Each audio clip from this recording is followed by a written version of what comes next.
wintertime blues, but obviously, as we pointed out, all of the headlines, including COVID, is really making that worse potentially. So is this making those types of issues more pronounced? Absolutely. And the way to be able to tease them, first of all, we need to recognize that all three of them can coexist. Seasonal blues usually come in the fall and winter and they dissipate by spring and summer. A person will complain that they're feeling more tired and lethargic, they're craving carbohydrates, and usually physical activity and getting daytime sunlight can be very beneficial. So that's how you know that someone has seasonal blues. Pandemic blues, a person will say, no, I never really had a history of depression or anxiety, and as a result of all of this fear and uncertainty and loneliness and isolation, I'm feeling really down. I'm having difficulty sleeping, I'm feeling uncertain, and this all came about within the last year.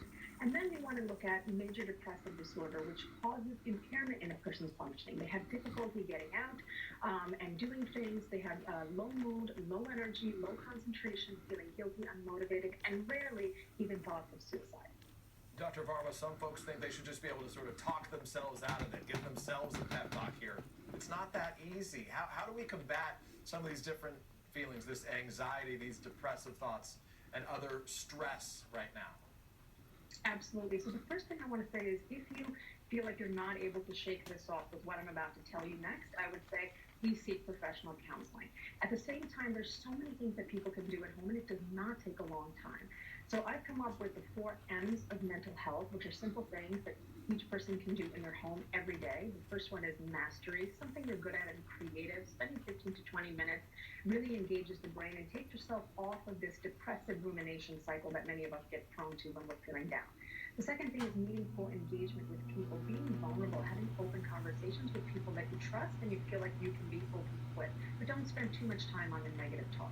Mindfulness, spend 10 minutes doing an act, deep breathing, and then movement, which is anything inside or outside the house, like walking, things like that. The other thing I want to say is during the pandemic, be very careful with seasonal blues, making you want to eat a lot of sugary things. You'll find that your insulin is going up and down. So what I would say is really engage in foods that are Hold on 1 second, okay? protein and fiber and fat, and will keep you the healthy kind that will keep you full longer. So dark chocolates, nut butters, proteins are really good for you. And also I would say soothing music, foot massages, and plants. These are all things that are both good for mood and also can help you relax.